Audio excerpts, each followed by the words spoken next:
Okay, so we're starting a new section of the textbook. We're now in chapter 4, and your next assignment's due a week from today.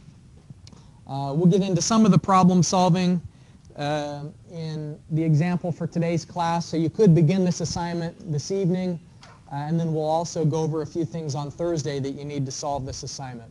In lab this week, we're going to do metacentric height. I'll hand out a copy of the lab handout in a moment when you're working on an example. That's related to things tipping over and will they capsize versus whether they're stable.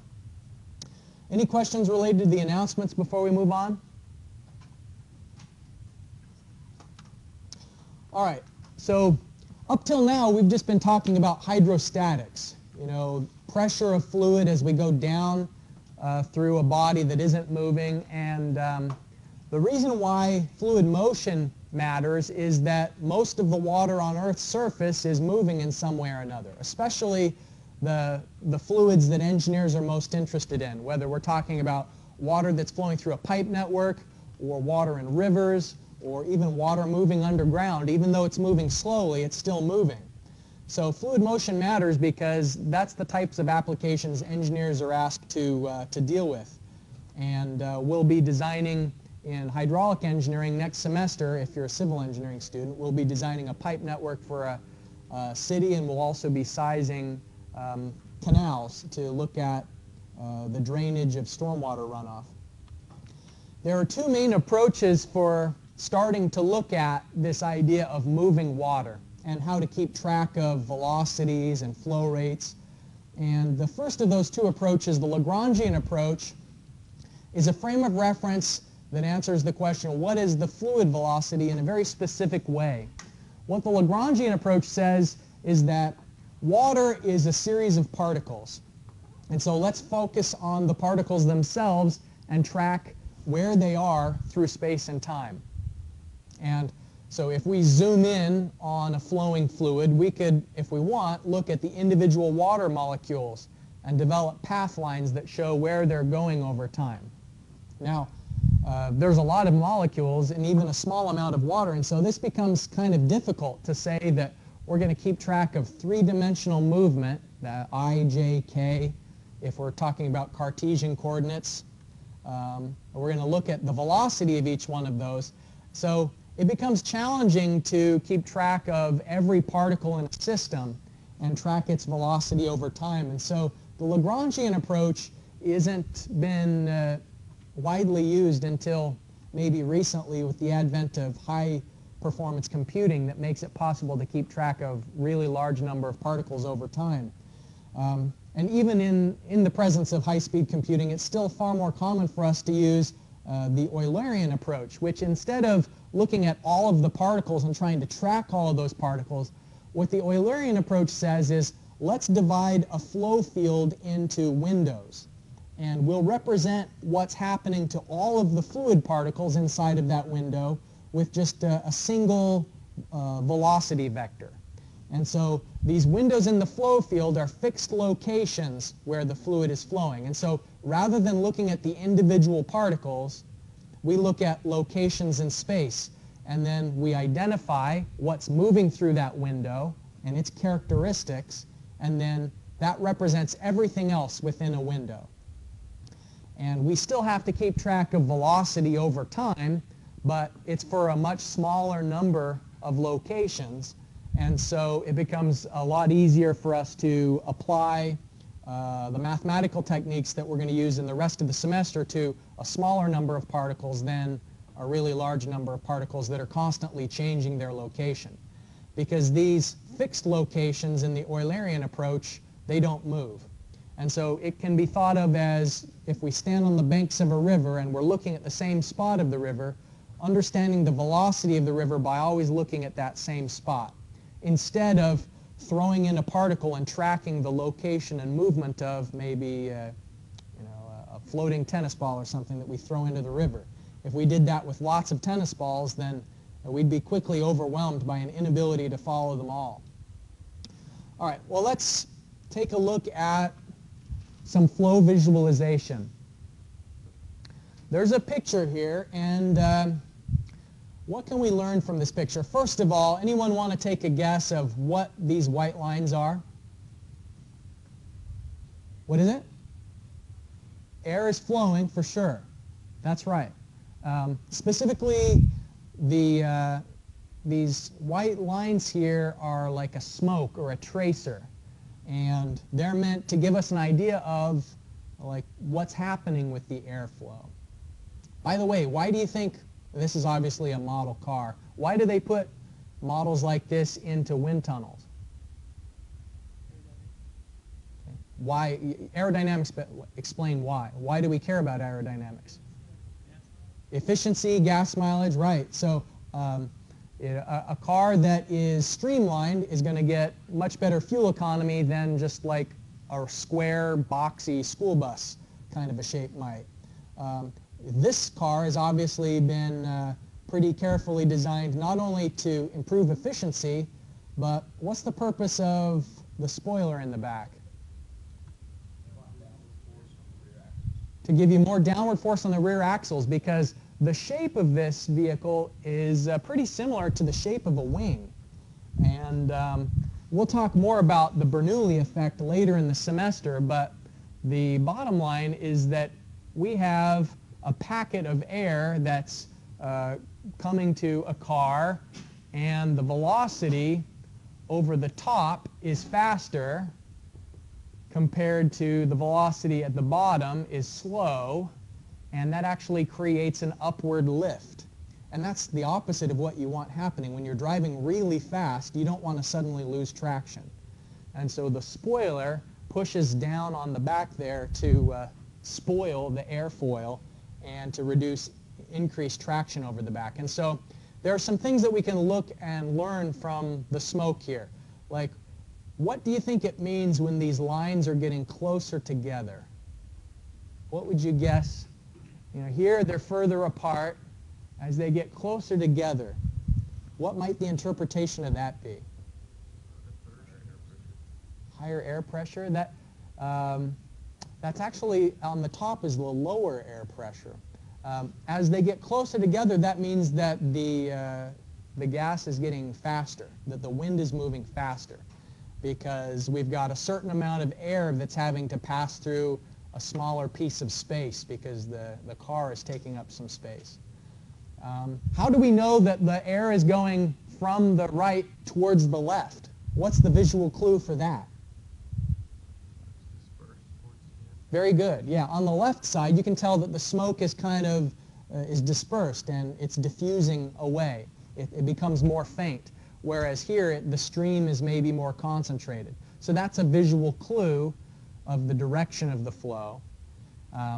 How closely spaced gives us a relative idea of the air's velocity. So we'll talk about that in detail. These flow patterns that help us to visualize flow, what we've just looked at is a streamline. And a streamline is a velocity vector that gives us an idea of the direction of velocity, and indirectly it can give us an idea of the relative magnitude of velocity, but not directly. We don't know in this picture whether the air was going at 5 miles an hour or 500 miles an hour. We can't exactly tell from the picture. There are some clues, you know, if it was 500, probably then the smoke would be just scattered all over the place. But the streamlines themselves can't be used to know absolutely what was the velocity. But the streamlines can tell us the direction of flow. So here are streamlines in two different cases. On the left side, this is meant to represent water that's in a river flowing downhill. It's open to the atmosphere. You can see these little hash marks here. It's kind of meant to represent the shimmering of a free surface of water. Whereas on the right side, that's a cross-sectional view of water that's flowing through a pipe. And the water in both cases is going from the left towards the right. Since those lines are parallel, then that tells you that the velocity isn't changing in the direction of flow. So the velocity is constant in both of those cases. Here's some more streamlines. Water that's coming out of a tank and is flowing through an orifice, and there's a jet of water that's exiting that tank. So those little blue lines are the streamlines. And at any point, it indicates the direction of the velocity vector at that point. So you can see here at location A, the direction of the velocity vector is downward, but it's beginning to become more horizontal as it approaches that orifice. We can use streamlines in a wind tunnel to study the performance of an airfoil. You know, this is a wing, and there's this one streamline that intersects the leading edge of a wing, and that's a stagnation point. Later in the semester, we'll talk about the importance of stagnation points and how we can calculate velocity of the wind by measuring the velocity of the relative pressure of air in different locations, for example, where there's a stagnation point. Streamlines can give you an idea of how the velocity vector is changing. And you'll notice in both of these cases that are just animated on the screen here, the lines aren't parallel anymore. And so that means that the velocity isn't constant if the lines aren't parallel. And so in this contracting, it's maybe like a nozzle on the left here. The velocity is increasing as you flow from the left towards the right. Think about the water passing through a contracting nozzle, the velocity of the water speeding up as it begins to exit the nozzle. And on the right, where we have rotational flow, it's not necessarily that the magnitude of the velocity is changing, but the direction component. Remember that velocity is a vector with two components, its magnitude and direction. And if either one of them is changing, then we have non-uniform flow. So in this case, the direction component of the velocity is changing when we have flow in a rotational pattern. So these are all streamlines. Streamlines can be used to help us distinguish between uniform flow, which is where the velocity is constant with respect to position. So if you have straight and parallel streamlines, then that's uniform flow. And here we're saying the change in velocity with respect to position is 0 for uniform conditions. But for non-uniform flow, that means the velocity is changing in the direction of flow. And so both of these cases were the ones that we looked at on the previous slide, where one component, either the magnitude, the direction, or in some cases both, could be changing with respect to position. Then that makes it non-uniform. So this is just the distinguishing between uniform and non-uniform flow is all about location. Velocity with respect to location. Another way that we can characterize different flow types is by what's happening over time. So it's irrespective of position. We sometimes have to classify what's happening to the stream patterns over time. And so if there's no change in velocity with respect to time, then we call that steady flow. As you might expect, there's also unsteady flow. And unsteady flow is what's happening if you have velocity that does change over time.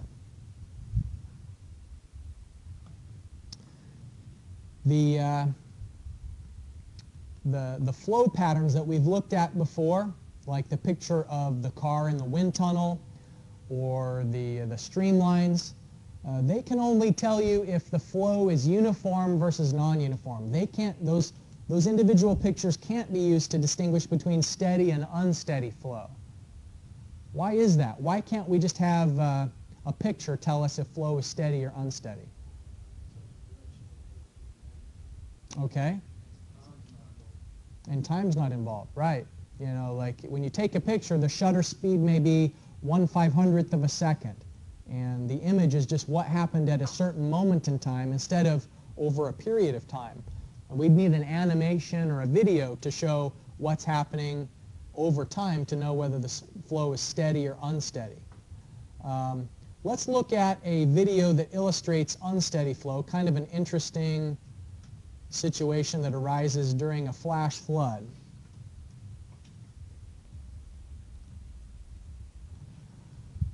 Okay, so we're going to make a table later on in a future lecture that is different ways of classifying the flow. And so you need to keep in mind that there's steady flow versus unsteady flow and uniform flow versus non-uniform flow. And in both cases, we're going to have a change in velocity, but there are different types of acceleration that are related to each of those. So I don't want to jump too far ahead by talking about the acceleration yet, but that's just to give you a preview of where we're headed. Is being able to distinguish the flow tells you which equation to use to find out how pressure changes. Because when fluid accelerates, there's a change in pressure because of that acceleration. In the past, in Chapter 2 and Chapter 3, all we were doing to find out the pressure of a liquid was using the hydrostatic equation. What's the acceleration built into the hydrostatic equation? We've got delta P is delta H times gamma. What acceleration is built into this equation? Gravity, because specific weight is density times gravity. So any other acceleration besides gravity means we've got a flowing fluid, and so we have to know what's causing the change in velocity to be able to use the right approach for predicting the pressure change. So that's why we're laying the groundwork of visualizing flows to try and diagnose what kind of a flow situation we have, so then that will steer us towards which equation to use for problem solving. Some other ways to classify flow is to distinguish between laminar conditions and turbulent conditions. Now, laminar flow is characteristic of slow-moving water or other liquids. It's common for fluids with a high viscosity, fluids that are very viscous like syrup or honey. And the way that you would calculate whether conditions are laminar or turbulent is with something called the Reynolds number. Here, RE stands for Reynolds number. And so you'd calculate for a certain fluid what is its density, the velocity, and the diameter of the conduit that it's flowing through, divided by the absolute viscosity, and then that's the Reynolds number. Another way of calculating the Reynolds number that makes use of the kinematic viscosity is simply velocity times diameter divided by kinematic viscosity. So Reynolds number of less than 2,000 means you have laminar conditions. And here's a velocity profile that shows a nice even transition from zero velocity at the boundary to some maximum velocity at the center. And this cone or bullet shape is characteristic of laminar conditions.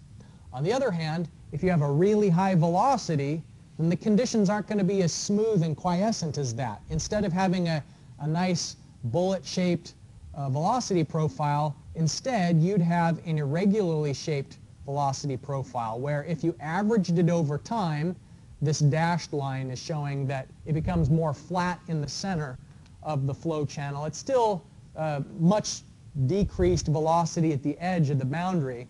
But if you calculate the Reynolds number and you have a Reynolds number of above 4,000, then that's the value that's associated with turbulent conditions. In between 2,000 and 4,000, those are transition flow. And whether you experience turbulence or laminar depends on what the flow conditions were like before you got into that transition zone. We actually have a lab later this semester where we'll observe both laminar, turbulent, and transition conditions. But to calculate them, you just solve for the Reynolds number.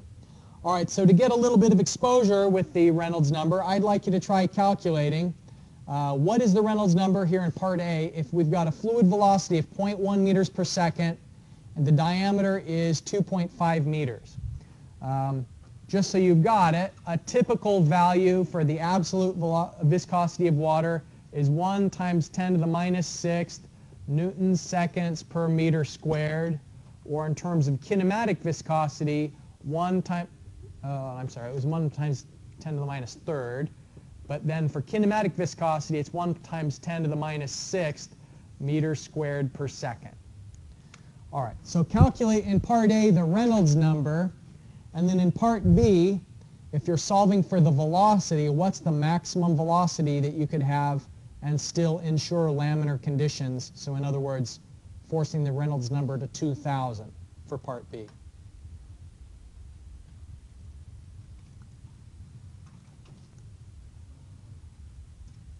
All right, so in Part A, we're just trying to find out, is it laminar or turbulent?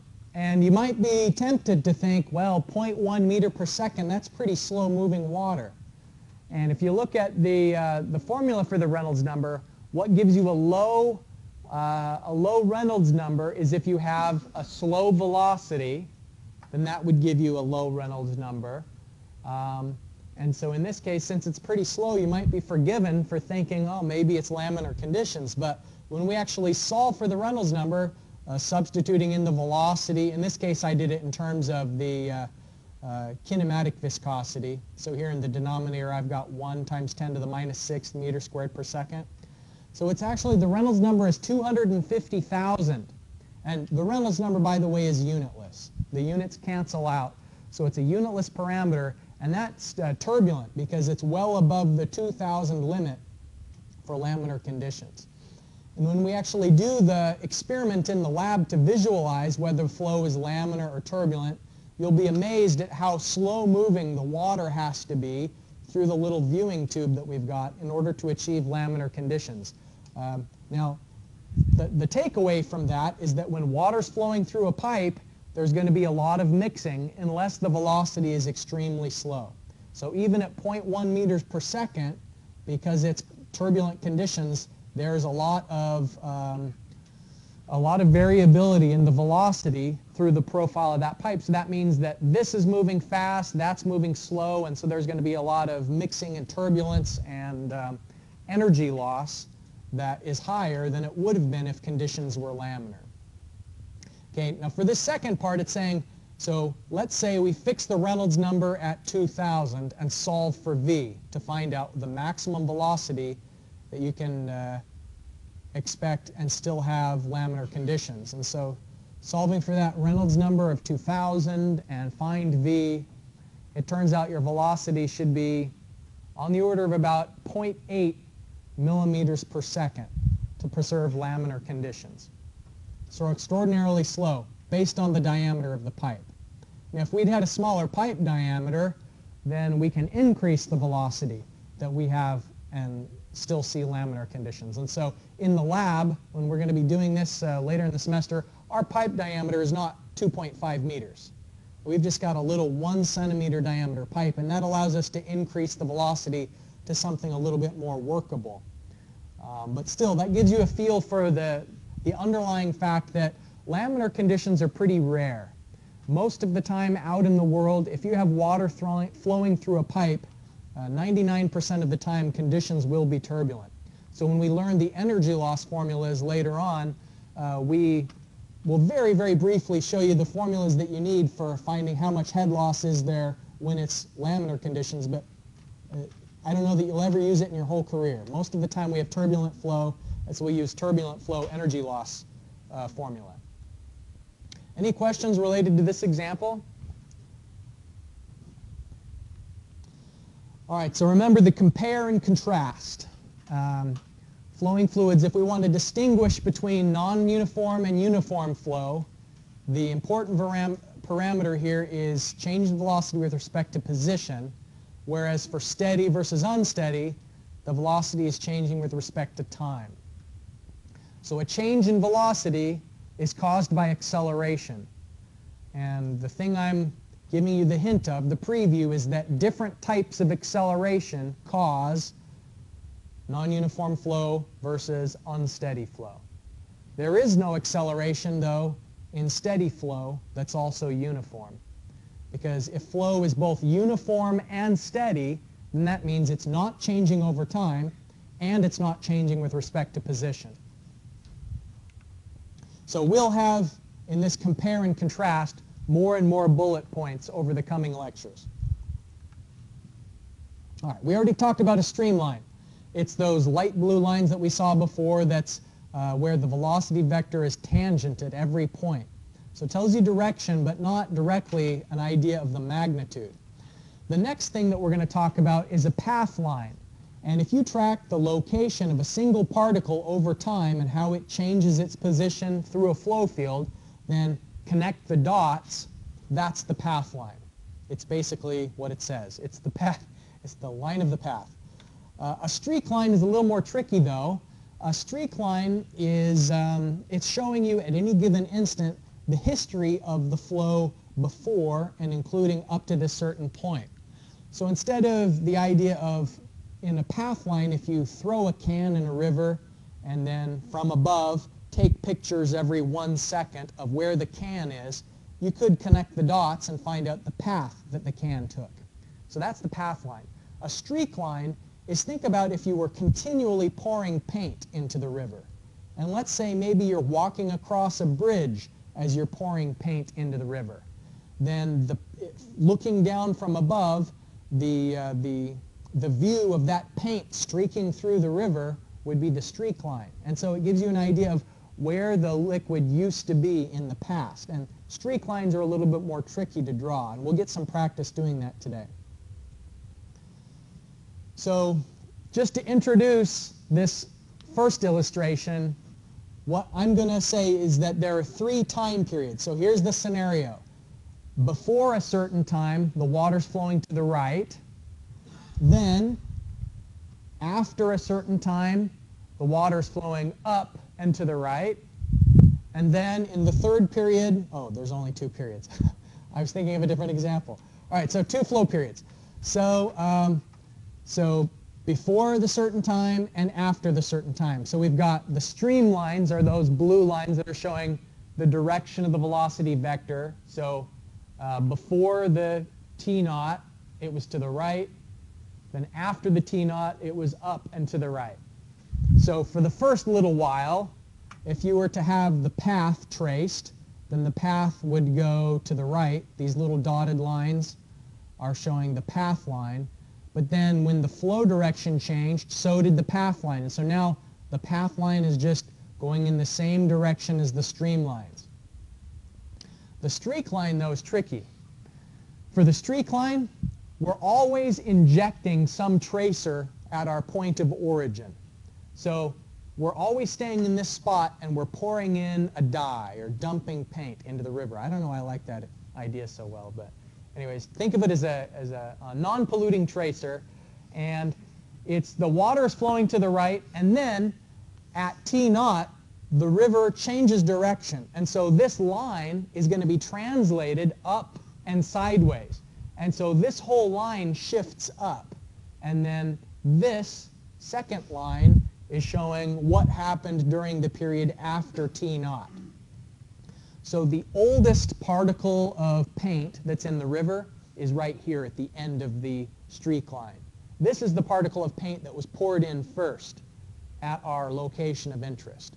But what we're doing is we're pouring in the paint to try and find out what direction was the water flowing. And the way that we know over time and the historical flow patterns is just to reinterpret the streak line. And when we see a horizontal portion of the streak line, then that tells us, oh, the water was flowing to the right. Because what it did was, when we were pouring in the water, when we were pouring in the tracer, then the tracer got carried to the right. And that's what made that shape. And then when we see this angled section of the streak line, that tells us that during the second period, the water was flowing sideways because that entire line was shifted up at an angle. So the key to drawing a streak line is to hold your pencil or pen in one location and to actually move the paper as though the paper itself is the flowing fluid. The streamlines and the path lines, they're easy enough to draw. It's very mentally straightforward. But in the case of a streak line, it's a little bit tricky. And sometimes students make the mistake of thinking the streak line is just the inverse of a path line. And that's not true. It's not just like the mirror image of a path line. Really the thing to think about is what direction is the flow moving and how would that affect a tracer that was put into the flow. All right, so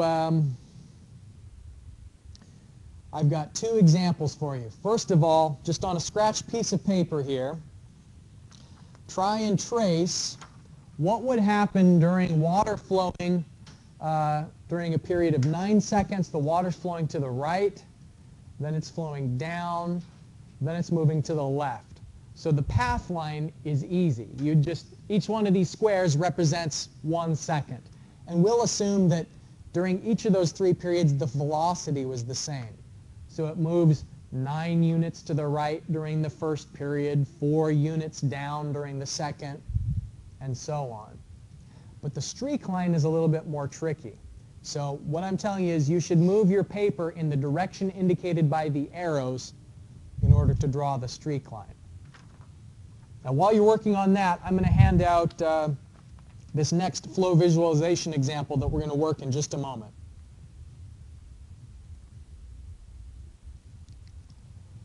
Okay, so we want three kinds of lines: streamlines, streak lines, and path lines. You're already given the streamlines. That's what these arrows are. They're representing the direction of the flow during a certain period. So we're left to draw the path line and the streak line. So the path line, let's see if I've got this pulled up already. That's not it. Don't look at that. This one. Okay. So here's the path line. It started,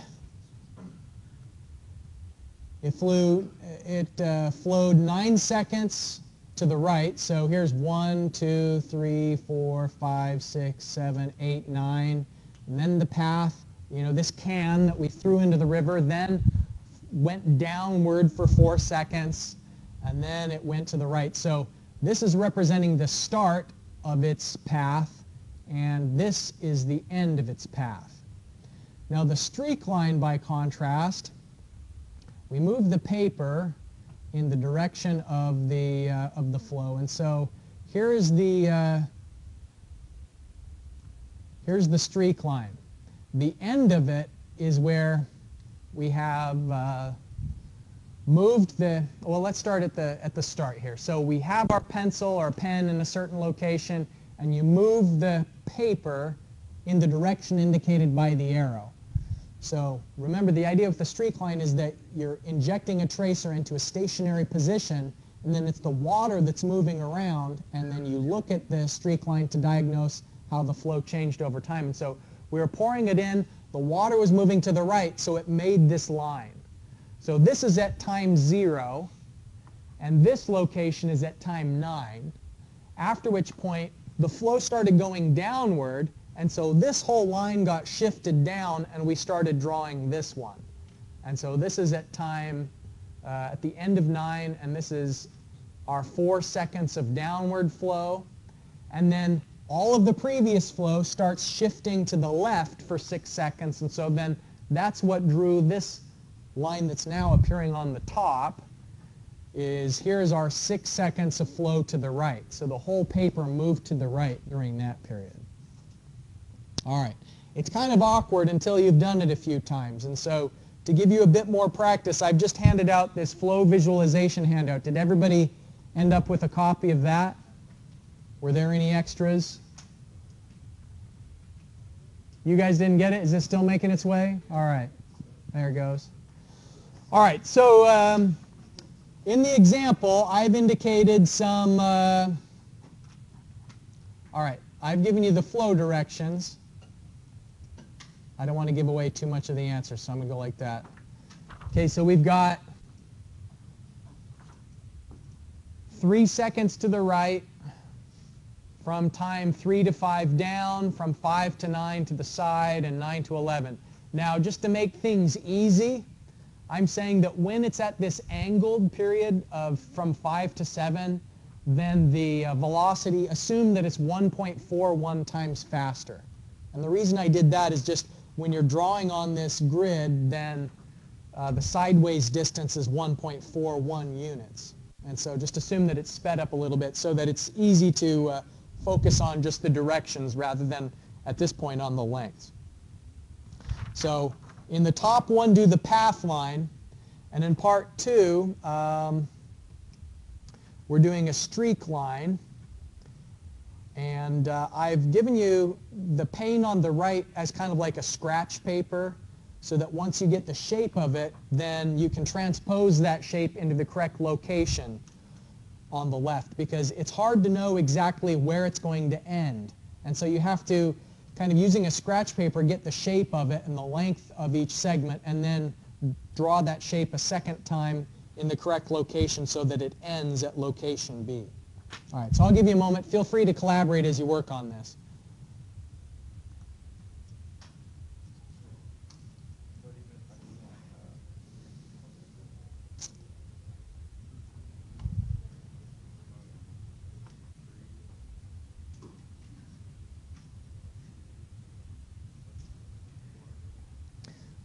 Okay, the solution for the path line's on the screen, and the path line's always the easy thing to do because you're not having to think backwards. It's just, things are pretty straightforward. You know, the line progresses starting at the origin and ending wherever it ends up according to the flow directions.